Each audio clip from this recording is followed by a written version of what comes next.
ब्रह्मादि सर्वाकृतिभासमानम् यद् ब्रह्म तद्बोधवितारणिभ्याम् यद् ब्रह्म तद्बोधवितारिणिभ्याम् नमो नमः श्री गुरुपादुकाभ्याम् नमो नमः श्री गुरुपादुकाभ्याम् श्री राम जय राम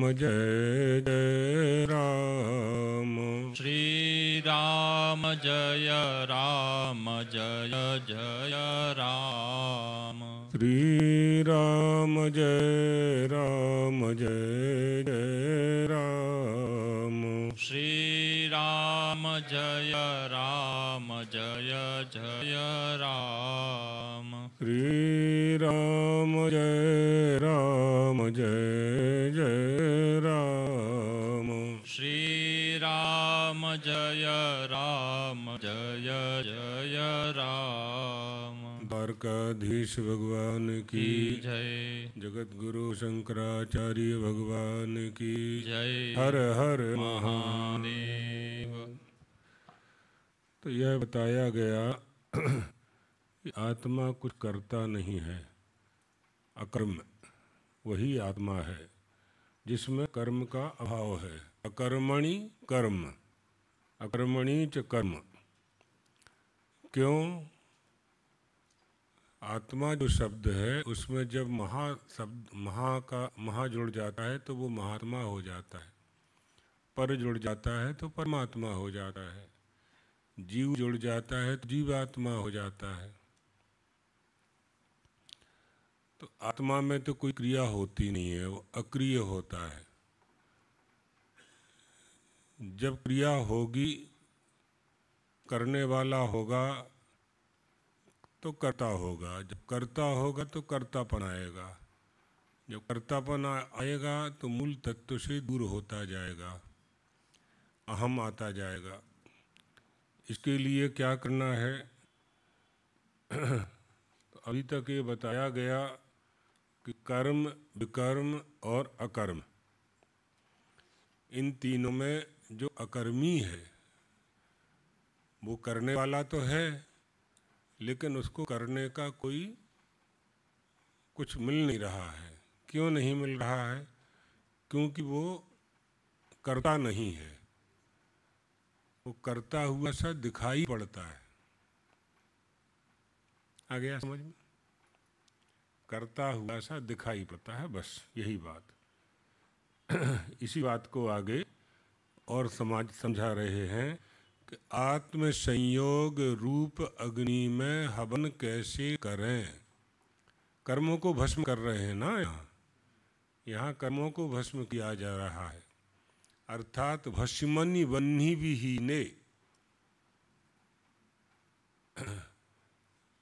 यज्ञशाला के यज्ञ कुंड में अग्नि के संत हो जाने के बाद हवन करने से जैसे कुछ नहीं मिलता, इसी तरह से ज्ञानी पुरुष के द्वारा कुछ भी किए जाने पर ज्ञानी को कुछ, ये बात चाहता ही नहीं हो। आ जाइए 27 में।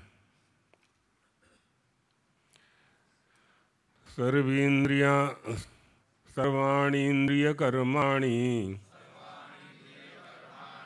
प्राण कर्माणि चापरे आत्मसंयम योगाग्नौ जुह्वति ज्ञान दीप्यते। तो देखो बहुत सरल अर्थ लिखा है उसी श्लोक के नीचे, हिंदी देखो। योगी जन इंद्रियों की संपूर्ण क्रियाओं को और प्राणों की समस्त क्रियाओं को ज्ञान से प्रकाशित आत्म संयोग रूप अग्नि में हवन कर दिया करते हैं। तो कर्म और कर्म का फल दोनों स्वाहा हो गए। भगवत पादा कह रहे हैं, बहुत ज़्यादा भाष्य इस श्लोक पर नहीं किया है, 4 ही पंक्ति हैं। सर्वाणि इंद्रिय कर्माणि, क्या अर्थ हुआ इसका? इंद्रियाणाम कर्माणि इंद्रिय कर्माणि, इंद्रियों के द्वारा जो कर्म किए जाते हैं उनको इंद्रिय कर्म, बहुवचन है, कई इंद्रियां हैं इसलिए। तथा प्राण कर्माणि, प्राण कर्माणि, प्राण क्या है? प्राण वायु है। आध्यात्मिका तस्य कर्माणि आकुंचन प्रसारणादीनि तानि च। तो तस्य प्राण कर्माणि क्या है? प्राण आकुंचन प्रसारण 5 कर्म लिखाए थे ना, व्याकरण के अनुसार, न्याय के अनुसार और वेदांत के अनुसार, कर्मकांड के अनुसार। एक दिन सब कर्म लिखाए थे आप लोगों को। हाँ, उच्छेपण, अपक्षेपण, आकुंचन, प्रसारण, गमन, जाना और आना, जाना आना दोनों हो जाएंगे इसमें। ये 5 कर्म हो गए। प्राण वायु, ये जैसे प्राण वायु है, ये श्वास प्रश्वास नीचे ऊपर होती है, श्वास प्रश्वास होती तो क्रिया तो हो ही रही है। तो जीव में भी क्रिया हो रही है, जीव भी श्वास लेता है और ईश्वर भी श्वास लेता है। श्वास के संबंध से भी एकता स्थापन कर सकते हैं। व्यवहार दशा में दोनों ही श्वास ले रहे हैं, ईश्वर भी श्वास ले रहा है, जीव भी श्वास ले रहा है। जीवः जीवति, कैसे जीवति, कथम जीवति? श्वास तो लेगा तभी ना जीवित होगा। ईश्वर श्वास लेता है। अब पहले ईश्वर और ब्रह्म का भेद मालूम होना चाहिए, तो ब्रह्म में ना चले जाना। अब ईश्वर की बात कर रहे हैं, तो ईश्वर और जीव दोनों ही श्वास ले रहे हैं। तो जो ये कहा जाता है ममैवान्तो जीव लोके जीव भूतो सनातनाः, ईश्वर का अंत है, ये जीव मेरा अंश है। तो अंश अंशी से भिन्न नहीं होता, नाम नामी से अलग नहीं होता, तो ईश्वर से अलग जीव हो नहीं सकता। तो किस संबंध से एक है? तो श्वास के संबंध से भी एक कह सकते हैं, क्योंकि ईश्वर भी श्वास तो लेता ही है। क्या प्रमाण है? श्रुति प्रमाण है। अपने यहाँ तो हर चीज का प्रमाण विद्यमान है वेदों में, है ना। अश्च निश्वसतिमश्च वेदाः वीक्षित में तस्य पंचभूतानि स्मित में तस्य सचराचरम सुप्तं च महाप्रलयाः। निश्वसतिमश्च वेदाः, श्वास से वेद प्रकट हुए। तो एक सज्जन आर्य समाजी थे, वो खड़े हो गए। उन्होंने कहा कि श्वास से वेद प्रकट हुए, माने वेद पौरुषेय है, क्योंकि ईश्वर तो पुरुष है, भले ही परम पुरुष है लेकिन पुरुष तो है। तो धर्म सम्राट कृपात्रि जी महाराज ने इसका उत्तर दिया। बनारस की घटना है 1966 की। धर्म सम्राट ने उत्तर दिया, जो वस्तु पहले से होती है वही तो निकलेगी। तो श्वास लेने के पहले वेद थे, तभी श्वास में से निकलेंगे। गाय के थन से दूध कब निकलेगा? तो वेद अंदर थे, इसका मतलब श्वास के निर्माण के पहले वेद थे, इसलिए वो अपौरुषेय है। ईश्वर के पहले भी वेद थे। वेदों से हम ईश्वर को जानते हैं, वेदों से ईश्वर को प्राप्त करते हैं। ज्ञापक हैं, ईश्वर के ज्ञापक हैं वेद, है ना। ओ तत्पर वाक्यानि बलीयांसी। तो श्रुति प्रमाण है। जब सारे प्रमाण एक साथ उपस्थित हो जाएं तो उसमें श्रुति को प्रमाण माना जाएगा, यानी वेद को प्रमाण माना जाएगा। श्रुति लिंग वाक्य प्रकरण स्थान समाख्यानाम पार दौर्बल्यम अर्थ विप्रकर्षात्, ये सारे प्रमाण एक साथ उपस्थित हो जाएं तो स्मृति को प्रमाण माने कि श्रुति को प्रमाण माने, किसी की पुराण को प्रमाण माने कि भागवत जी को प्रमाण माने, सब सारे प्रमाण एक साथ उपस्थित हो गए हैं। तो निर्णय दिया गया कि वहाँ श्रुति ही प्रमाण होगी। श्रुति माने वेद।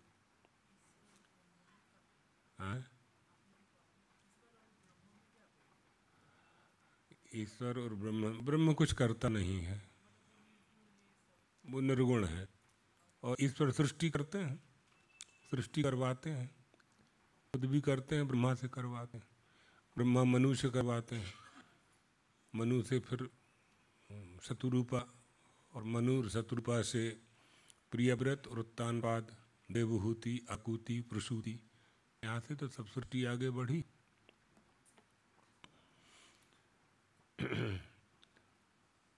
आध्यात्मिकाः तत्कर्माणि अकंचन प्रसारणादीनि तानि च अपरे आत्मसंयोगानौ आत्मनि संयमः आत्मसंयतः संयमः, आत्मा में ही आत्मा का जिसने संयम कर लिया है, स एव योगाग्नि, ऐसी योगाग्नि का धारक, अस्मिन् आत्मसंयम योगाग्नौ, उस आत्मसंयम रूपी योगाग्नि में वो हवन कर लेते हैं।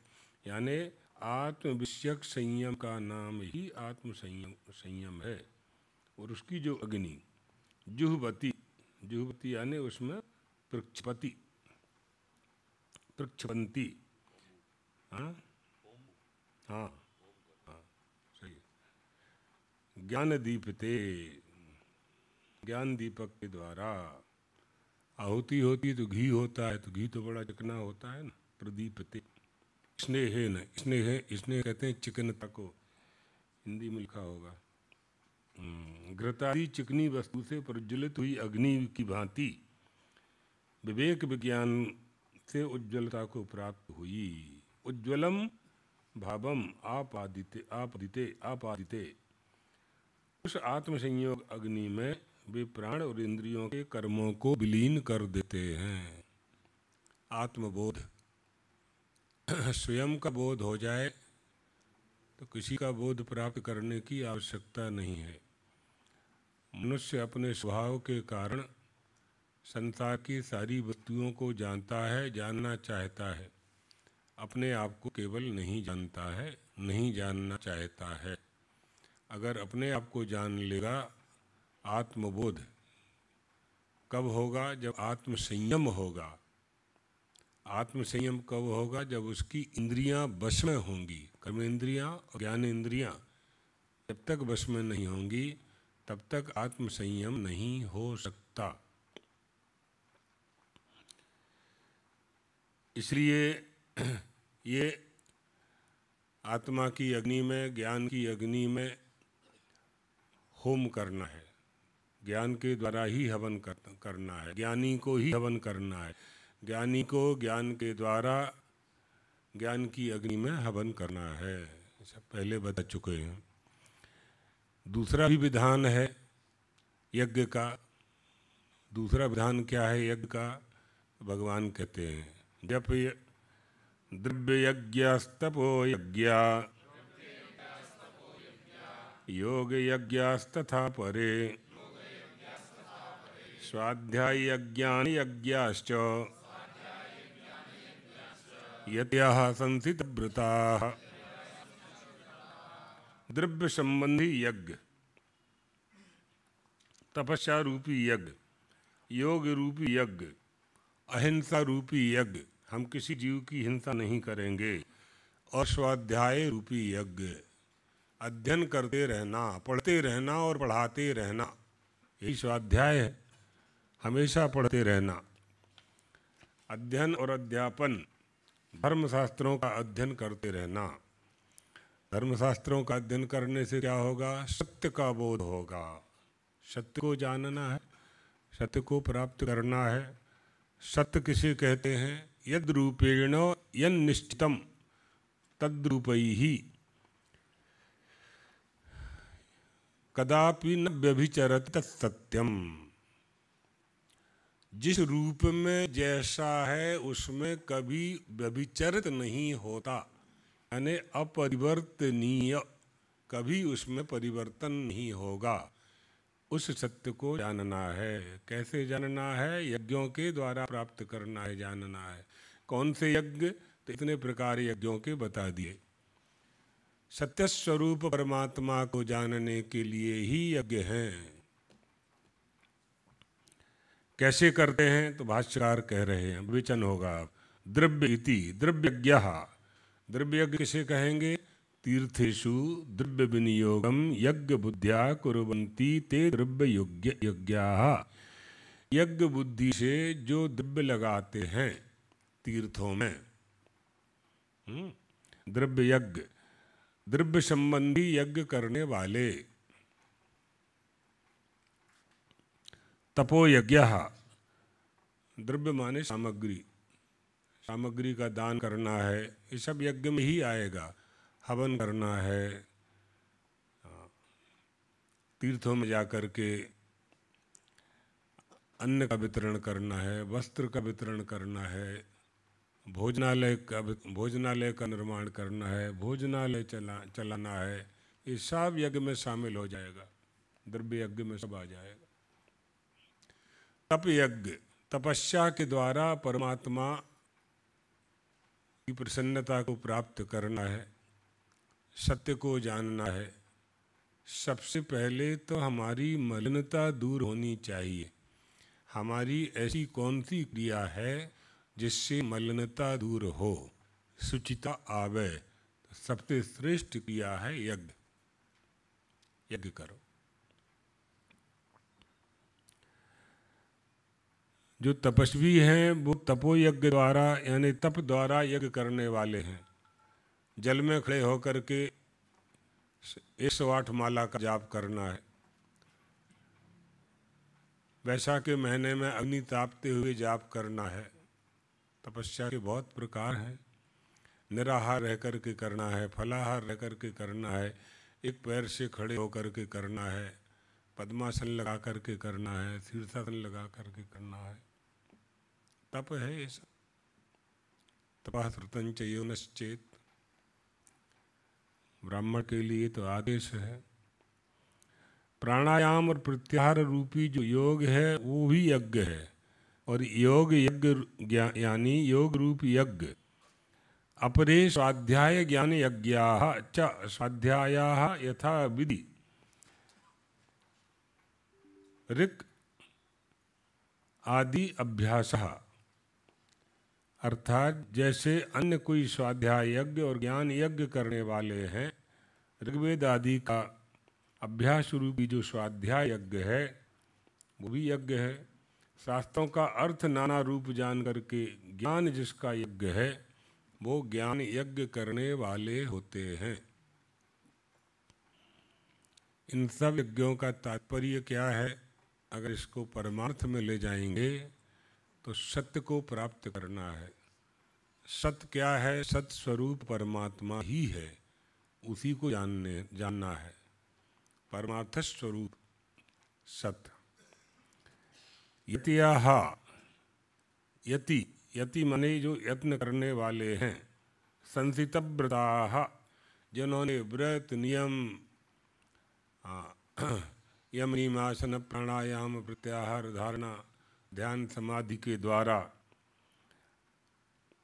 संसित व्रत हैं, जो संसित व्रत नियम के द्वारा तीक्ष्णी कृतानि कृतानि एतानि अपने देह को शुद्ध करते हैं, जो मन को शुद्ध करते हैं, तीक्ष्ण कठोर व्रत करते हैं। हम दूध ही पिएंगे, हम भोजन ही नहीं करेंगे 1 महीने तक, 3 महीने तक, 2 महीने तक। बहुत से लोग निर्जला ग्यारस रहते हैं, पानी भी नहीं पीते, एकादशी को जल भी नहीं पीते, बहुत से लोग रह जाते हैं। ऐसे पुरुष संसित व्रत कहे जाते हैं। दूसरे कैसे यज्ञ करते हैं? दूसरे जो योगी जन हैं वो अपान वायु का हवन प्राणवायु में कर देते हैं। ये भी हवन है।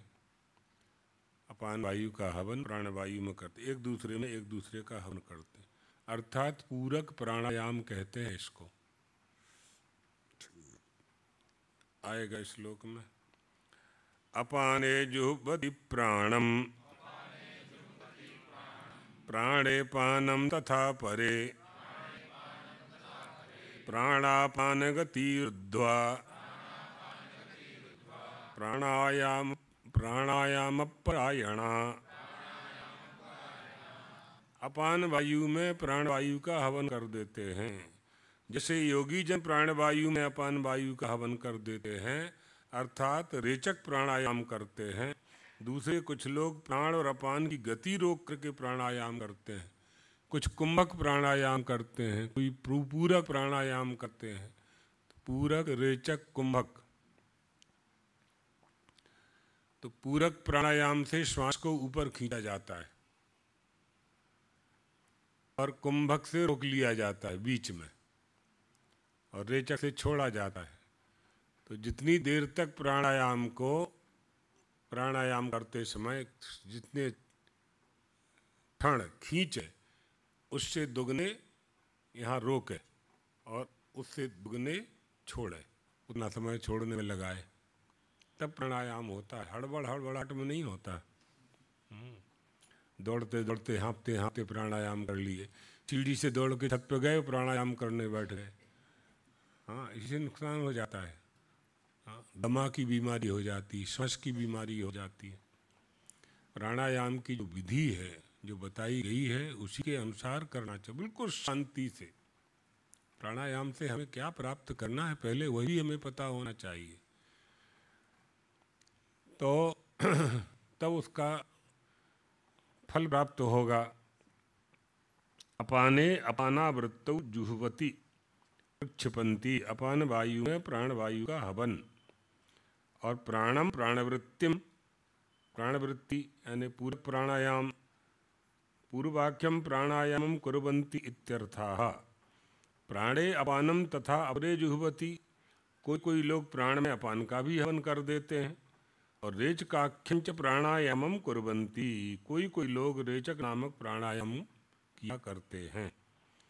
प्राणापान गति यानी प्राणापान गति का अर्थ क्या करेंगे? मुख नासिकाभ्याम वाचोः निर्गमनम प्राणस्य गति। मुख और नासिका के द्वारा वायु को बाहर निकालना, ये प्राण की गति है। जिसके विपरीत तद विपर्येण अधोगमनम अपानस्य ते प्राणापान गति एते रुद्धा निरुद्ध। उसे जो रोक लें, किसे रोक लें? विपरीत, पेट के नीचे की ओर जाना अपन गति है, और प्राण और अपान दोनों की गतियों को रोक करके लोग प्राणायाम में परायण होते हैं। अर्थात प्राणायाम में तत्पर हुए वे केवल कुंभक नामक प्राणायाम के द्वारा हवन करते हैं।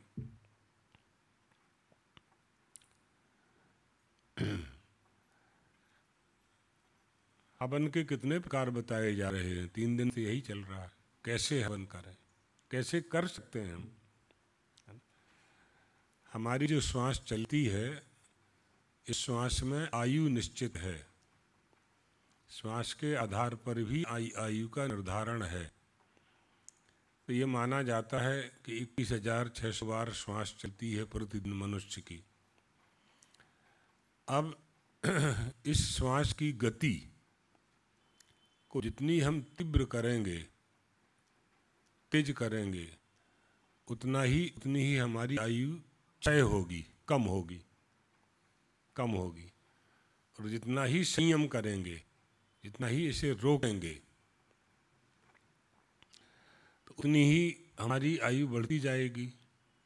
जैसे कोई प्राणायाम करने वाला व्यक्ति है, तो प्राणायाम करता है तो 30 सेकंड का प्राणायाम उसने किया, कुंभक, रेचक, पूरक दोनों को रोक लिया, कुंभक में जाकर के बैठ गया, अपने आप को बिठा लिया, आत्म संयम कर लिया, तो 30 सेकंड की आयु उसकी वृद्धि हो गई। 30 सेकंड को 1 हफ्ते तक करो, केवल एकदम से नहीं करना, स्वास्थ्य खराब हो जाएगा। 30 सेकंड का नियम बना लो, 30 सेकंड 30 दिन तक करो, 1 महीने तक। उसके बाद फिर 60 सेकंड यानी 1 मिनट रोको श्वास को। जितना रोकोगे, नहीं रोक पाते हो तो ये स्थूल उपाय है, अंगूठा से और अनामिका और मध्यमा से रोको। स्वाभाविक रोके ज़्यादा अच्छा है। 1 मिनट हो गया, फिर 1 महीने बाद उसको 1.5 मिनट, फिर 2 मिनट, 3 मिनट तक ले जाओ, तो तो रोज 3 मिनट तक आपने श्वास रोक ली तो प्रतिदिन आपकी 3 मिनट आयु बढ़ती गई। फिर कोई योगी गुरु मिल जाए, जानकार मिल जाए तो अनुलोम विलोम इत्यादि पूरक कुंभक रेचक की और भी विधियां हैं, उनका आश्रय लेकर के प्रवेश करना चाहिए। लेकिन साधारण रूप से तो प्राणायाम किया ही जा सकता है। हमारे यहाँ तो संध्या वंदन में ही प्राणायाम आता है। तो क्या करते?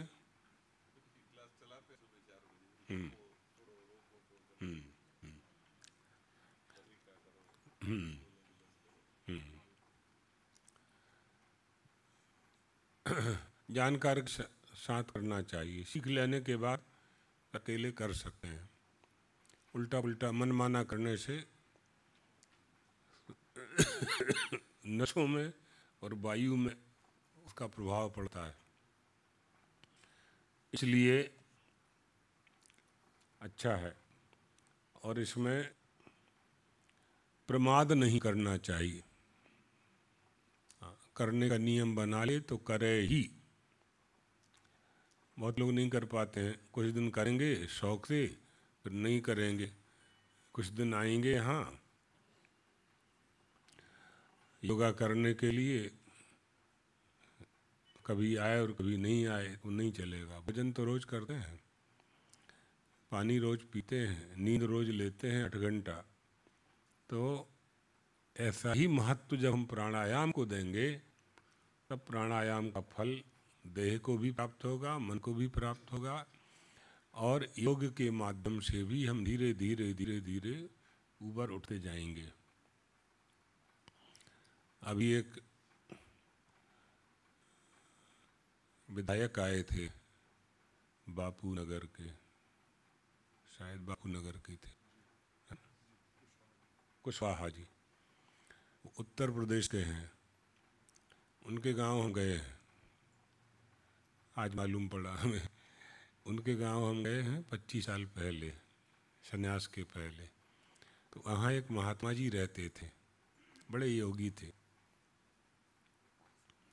बहादुरपुर गांव का नाम था, और उनका गांव है करौली या करौली ऐसा कुछ नाम है, पास कई।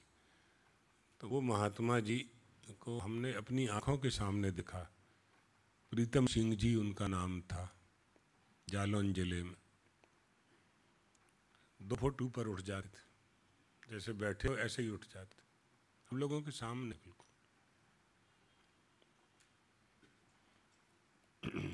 योग में ये शक्ति। उनके परिवार के लोग, उन्होंने विवाह नहीं की, उनके भतीजे हैं, शोभरन सिंह नाम है उनका। तो गांव का नाम बहादुरपुर, और आश्रम का नाम भी फापर से फुलवारी ऐसा कुछ आश्रम था। बड़ा सुंदर आश्रम, बड़ा आम का बगीचा लगाया उन्होंने। कर्मठ योगी थे। तो उसी गांव के थे। अब तो ये 100 साल से यहीं हैं, इनके पिताजी जानते होंगे। इसका पूरक कुंभक रेचक प्राणायाम का प्रभाव पड़ता है। अपरे नियताहारः प्राणान् प्राणेषु जुह्वति सर्वप्येते यज्ञविदो यज्ञक्षपति कल्मषाः। कुछ नियमित आहार करके भी योग करते हैं। ऐसे नियमित आहार करने वाले परमित आहारा एशांते नियता आहारा। नियत माने बहुत थोड़ा कम खाना है, इतना भोजन करना है कि प्राण चले। बहुत ज़्यादा नहीं खाना, बहुत ज़्यादा खाएंगे तो प्रमाद आएगा, आलस्य आएगा। तो जो आलसी लोग होते हैं ना, उनको परलोक आदि की प्राप्ति नहीं होती। न सांप्राया प्रतिभाति बालम प्रमाद्यंतम वित्त मोहे न मूढ़म, है ना काठक श्रुति में जो है। काहे? उनको परलोक की प्राप्ति नहीं होती। धन के लोभी को परलोक की प्राप्ति नहीं होती। धन के लोभी को, प्रमादी को धन की परलोक की प्राप्ति नहीं होती। आलस्य है, कल कर लूँगा, परसों कर लूँगा, आज करे, कल करे सो आज कर, आज करे सो अब, पल में प्रलय होएगा, बहुरी करेगा कब। तो प्रमाद्यंतम वित्त मोहे न मूढ़म, ऐषणात्रय का जो त्याग नहीं कर सकता उसको भी परलोक की प्राप्ति नहीं होगी, यमराज कह रहे हैं नचिकेता से। और जो प्रमादी है उसको भी परलोक की प्राप्ति नहीं होगी। वित्त मोहे न मूढ़म, धन के लोभी को भी नहीं होगी, और प्रमादी आलस्य करने वाले को भी परलोक की प्राप्ति नहीं हो सकती है।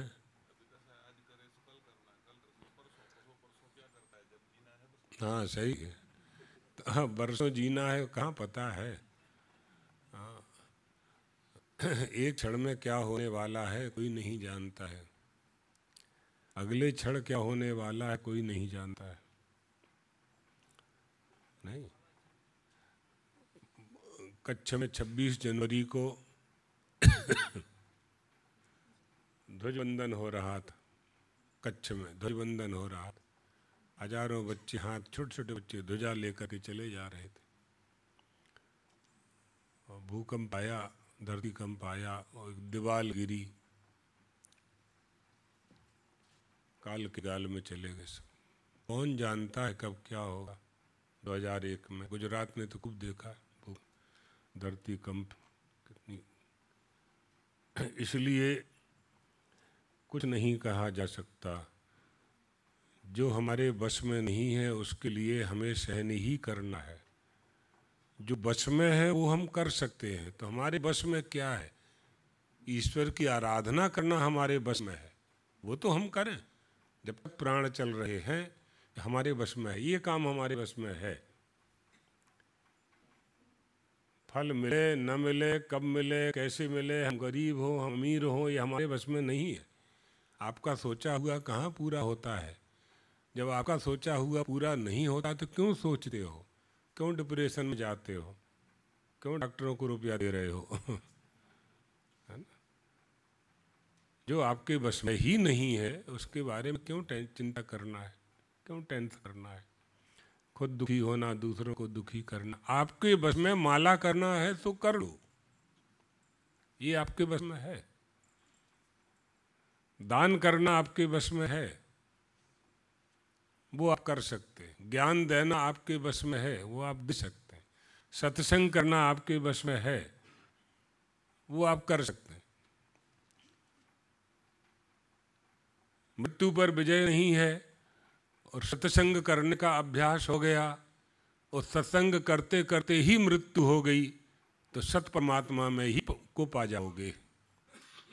सत्संग करने का अभ्यास बन गया और ऐसा ही करते करते मृत्यु हो गई तो सत परमात्मा को प्राप्त कर लोगे, कुछ करने की आवश्यकता नहीं होगी।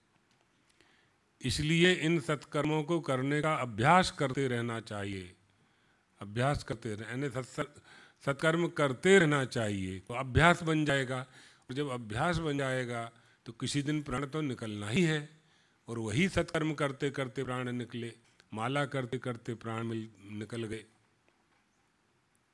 तो उसकी प्राप्ति हो जाएगी, परमात्मा की प्राप्ति हो जाएगी। अपरे नीताहाराः प्राणान प्राणेषु जुह्वति। बहुत से नियमित आहार करने वाले प्राणायाम परायण पुरुष अपान की गति को रोक करके प्राणों का प्राणों में ही हवन कर देते हैं, अग्नि में ही अग्नि का हवन कर दिया। हाँ। ये सभी साधक यज्ञों द्वारा पापों को नाश करने वाले होते हैं, यानी यज्ञों को जानने वाले होते हैं। ये यज्ञों को जानने वाले होते। यश यश वायो जयः क्रियते इतरान वायु भेदान तस्मिन् तस्मिन् जुह्वति ते तत्र प्रविष्टा एव भवन्ति। जिस जिस वायु को वो जीत लेते हैं, है ना, 10 प्रकार की वायु है, प्राण, अपान, उदान, समान, नाग, कूर्म, कृकल, देवदत्त, धनंजय इत्यादि 10 प्रकार की वायु है। कोई एक आध आगे पीछे होगी तो देख लेना। तो हवन कर देते हैं, यानी वायु को वायु में ही विलीन कर दिया गया, हो गया हवन, कुछ है ही नहीं हमारे पास। सर्वे अपि यज्ञ विदाः, ऐसे जो पुरुष हैं जो यज्ञों को जानने वाले हैं और यज्ञ का जो फल जानने वाले हैं, यज्ञों द्वारा यज्ञ क्षपित कलमशः, कलमश मन पाप, सारे कलमशों से दूर हो जाते हैं, सारे पापों का क्षय हो जाता है उनका।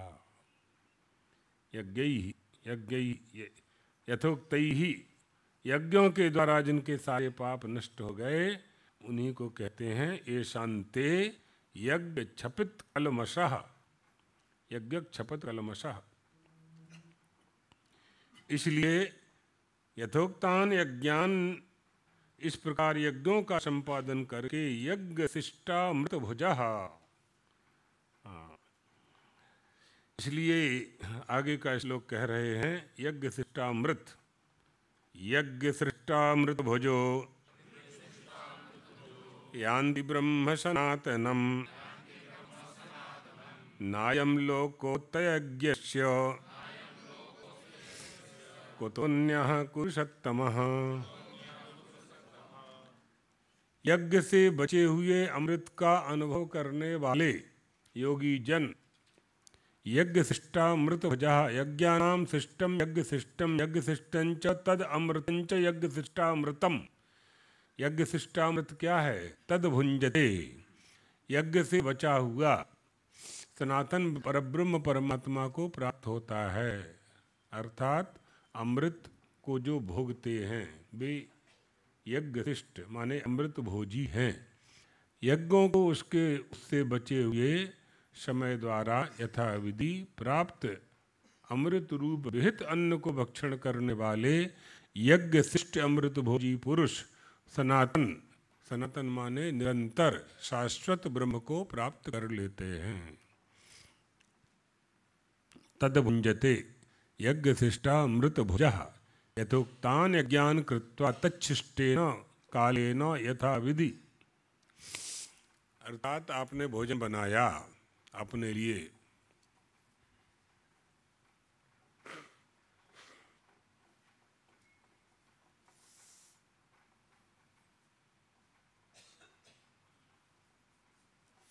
भोजन बनाया और अतिथि आ गया और पहले उसको भोजन कराया, तो उसको जो भोजन कराया आपने वो हवन हो गया, वो यज्ञ हो गया। उसके बाद फिर आपने भोजन किया तो यज्ञ शिष्ट हो गया ना। उसको भोजन कराने के बाद, ब्राह्मण भोजन कराने के बाद, सन्यासी को भोजन कराने के बाद अतिथि को भोजन कर, अतिथि कोई भी हो सकता है, वहाँ आपको कुछ देखना नहीं है, वहाँ तो उसको भोजन ही कराना है, क्योंकि वो तो बिल्कुल ईश्वर के रूप में ही आया है। भोजन करा देना उसको, उसके बाद जो आप भोजन करेंगे तो वो यज्ञ शिष्ट हो गया। कहीं भी घटा सकते हो, बहुत व्याख्यान कर सकते हैं।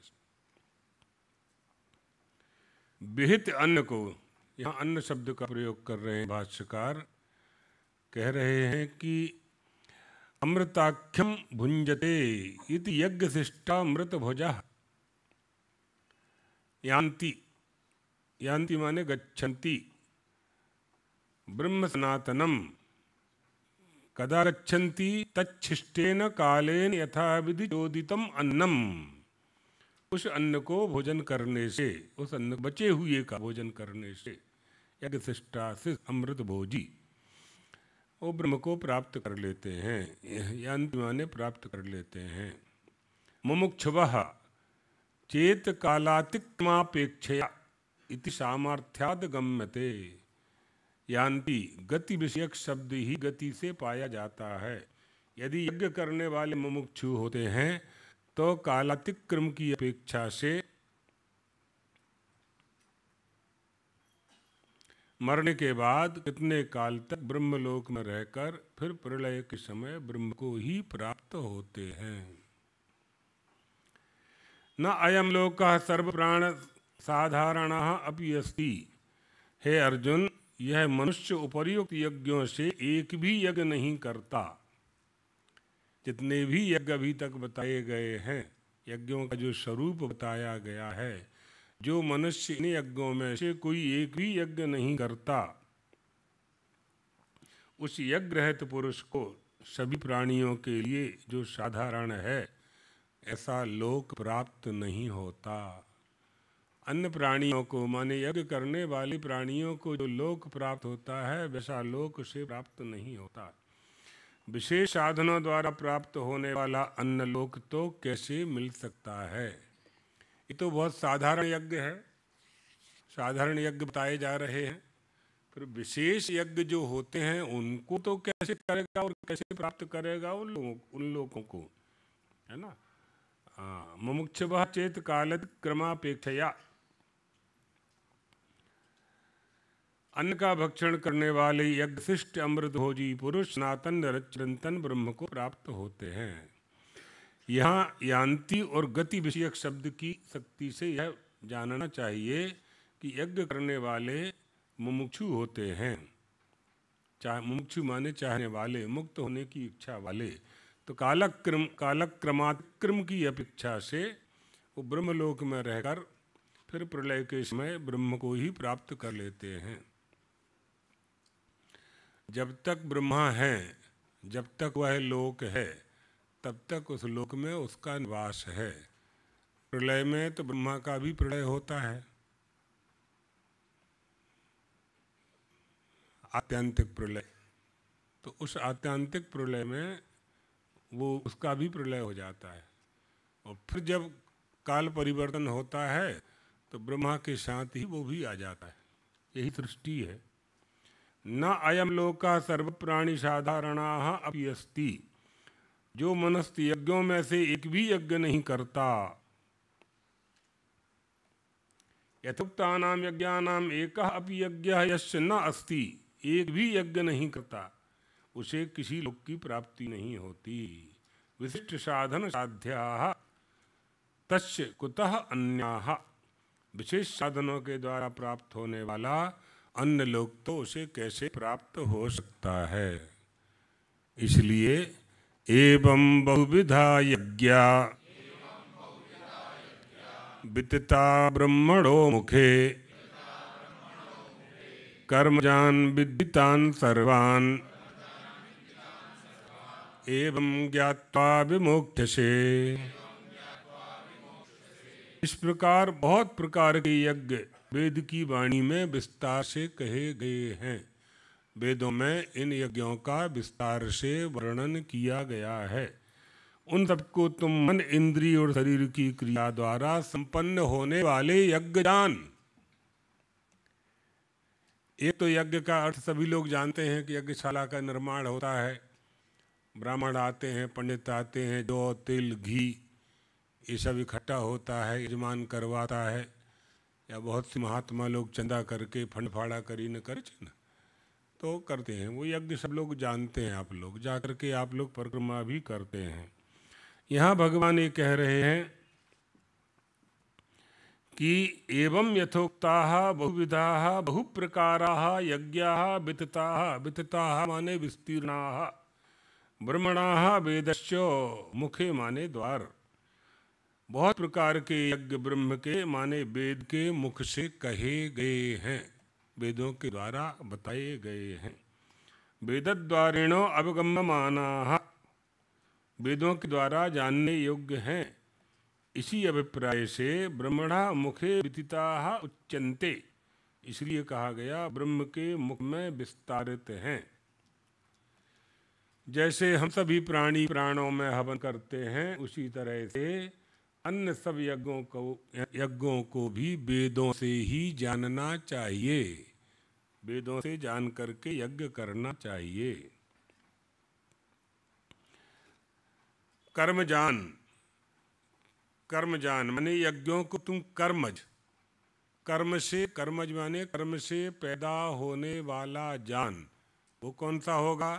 कायक वाचक मानस सर्व कर्मात् भवान विद्धि आन सर्वान अनात्म जान। कायक, वाचक और मानसिक क्रिया द्वारा होने वाले वे यज्ञ आत्मा से होने वाले नहीं हैं, क्योंकि आत्मा में तो कोई यज्ञ नहीं हो सकता। तो नहीं हो सकता क्योंकि आत्मा में कोई क्रिया नहीं है, आत्मा में चलना नहीं है, आत्मा में स्वाहा सुधा कुछ नहीं हो सकता है। यज्ञ में तो क्रिया करनी पड़ती है, इसलिए आत्मा पर यह लागू नहीं होगा, क्योंकि आत्मा क्रियाओं से रहित है। निर्व्यापारा, अंत में लिखा है तीसरी लाइन में, निर्व्यापारा ही आत्मा, आत्मा में कोई व्यापार है नहीं।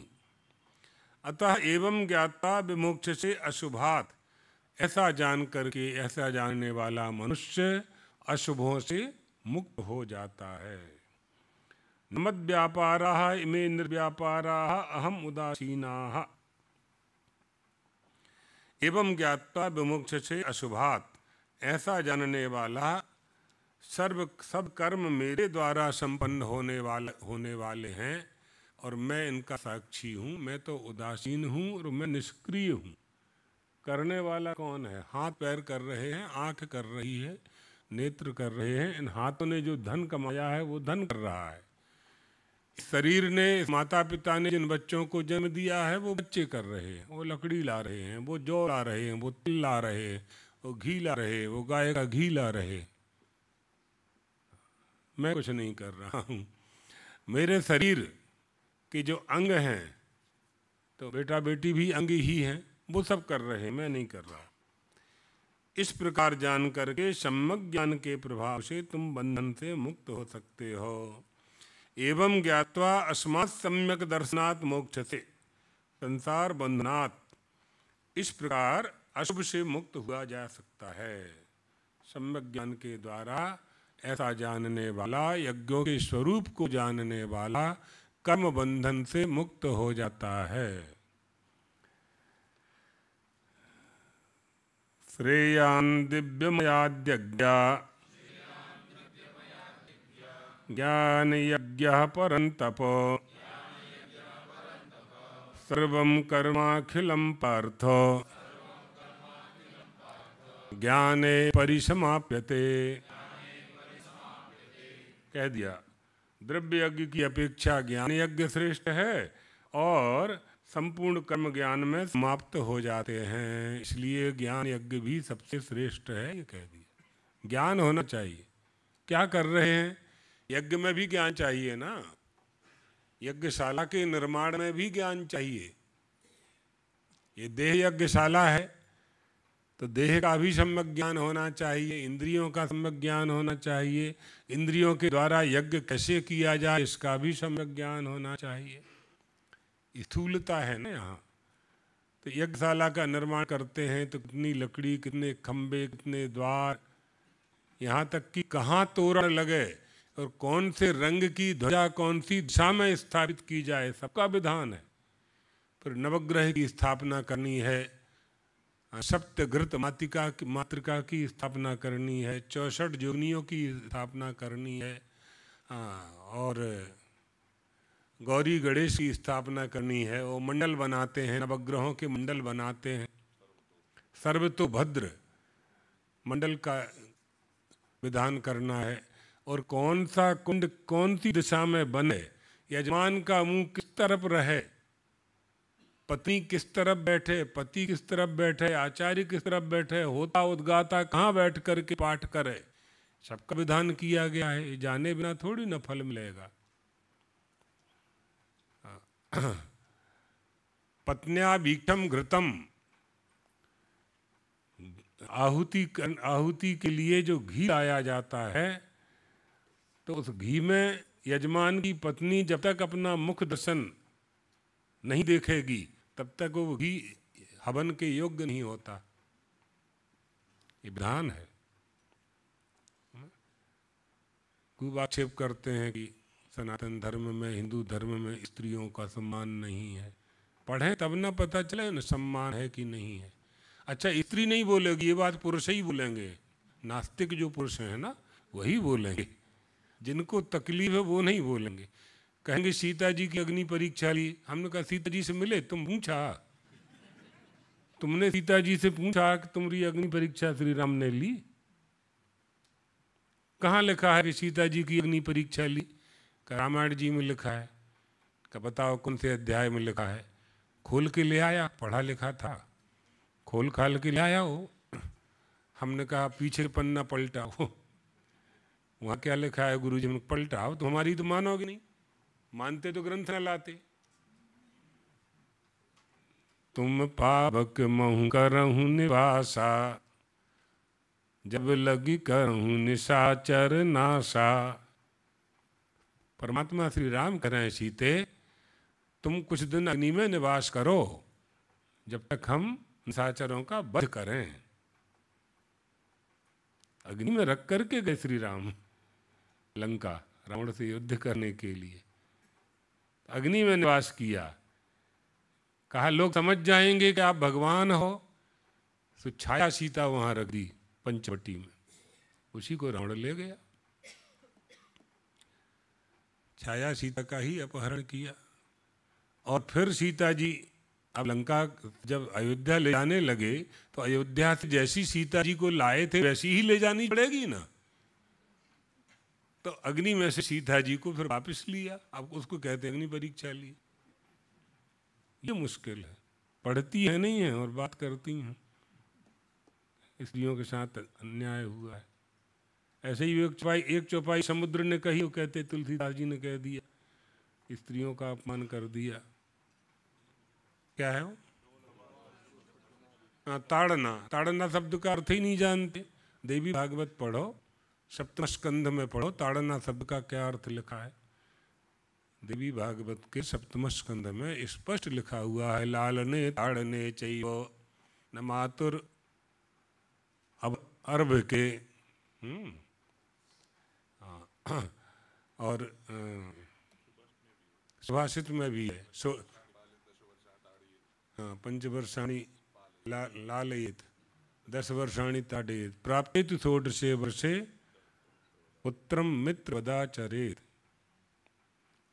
तो वहाँ नियंत्रण करने अर्थ में है, डंडा मारने के अर्थ में थोड़ी है। अच्छा, गवार शब्द का प्रयोग किया है। गवार तो गवार तो पुरुष ही होगा ना, तो पुरुषों ने आज तक आपत्ति नहीं की। गवार तो पुरुष ही होगा, पुल्लिंग का प्रयोग किया है। पुरुषों ने तो कभी नहीं। आपत्ति इस चौपाई में नहीं है, आपत्ति तुलसीदास जी से है। तुलसीदास जी से आपत्ति, क्योंकि तुलसीदास जी ब्राह्मण थे। ब्राह्मणों का अपमान करना लोगों का स्वभाव बन गया है, ये मूल बात है। और न जाने कितने कवियों ने खूब लिखा है, पुरुषों के विरुद्ध स्त्रियों के विरुद्ध खूब अपशब्द कहे हैं कवित्व में, अपनी कविताओं में। उठा करके देख लिए, ओरग तुरग, अभी पूरा स्मरण नहीं है, लिखे हैं हमने, डायरी में लिख के रखे हैं सब। उन पर आपत्ति नहीं करेंगे।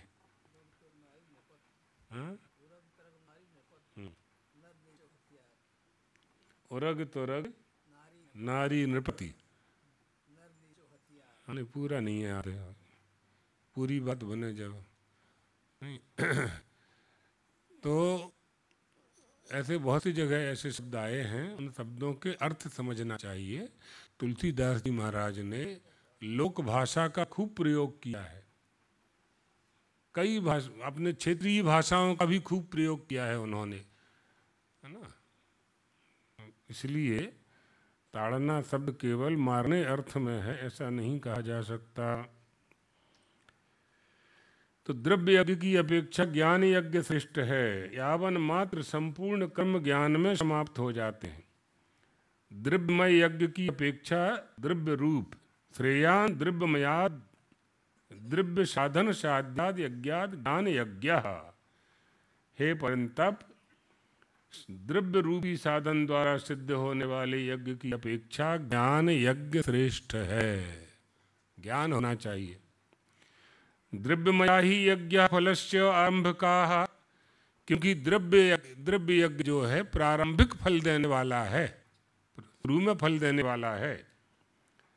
ज्ञान यज्ञ न फलारंभकाः, ज्ञान यज्ञ जन्मादि का फल देने वाला नहीं है। ज्ञान हो जाएगा तो जन्म मृत्यु से मुक्त हो जाओगे। और द्रव्य यज्ञ जो करोगे तो जो उसका फल भोगने के लिए पैदा होना पड़ेगा। आरंभक आरंभवादा कड़भक्ष पक्षा संघात वादस्तु भदंत पक्षा सांख्यास्तु पक्षा परिणामवादो वेदांत पक्षस्तु विवर्तवादा।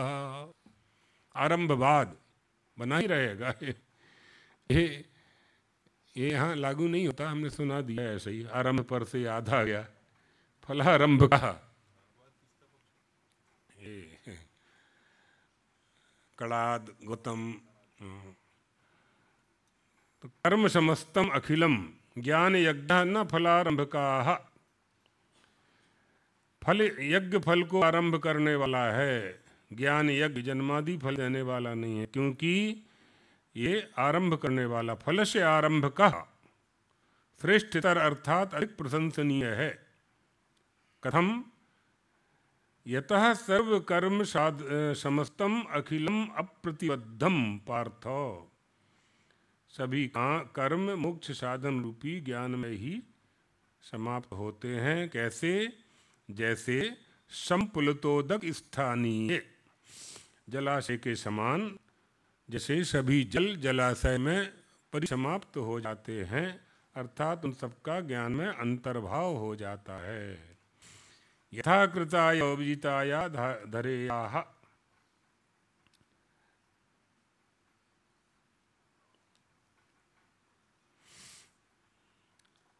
यथाकृताया विजिताया धरेयः संयत्वेनम सर्वम तद्विद। हाँ, ये चौपड़ की बात आ रही है।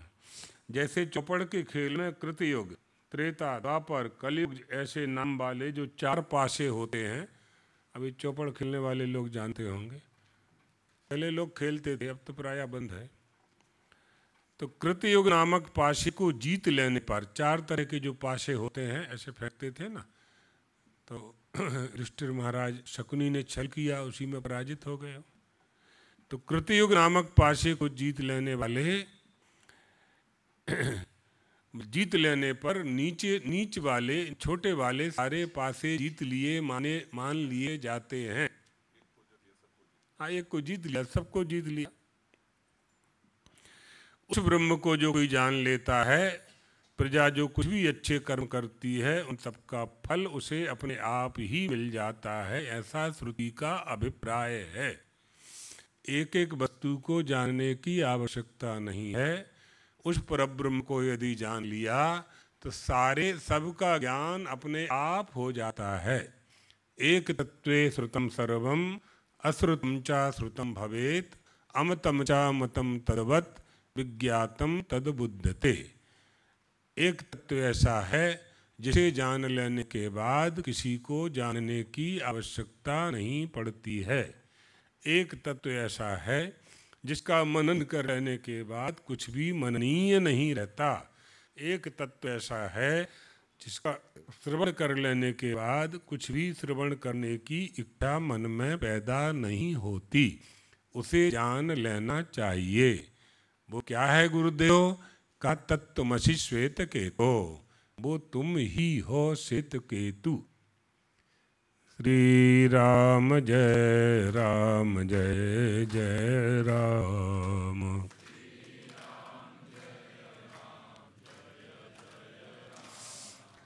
श्री राम जय राम जय जय राम।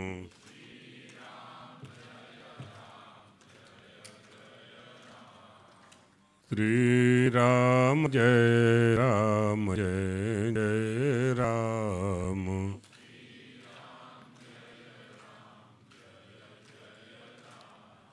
द्वारकाधीश भगवान की, सद्गुरुदेव भगवान की। हर हर महा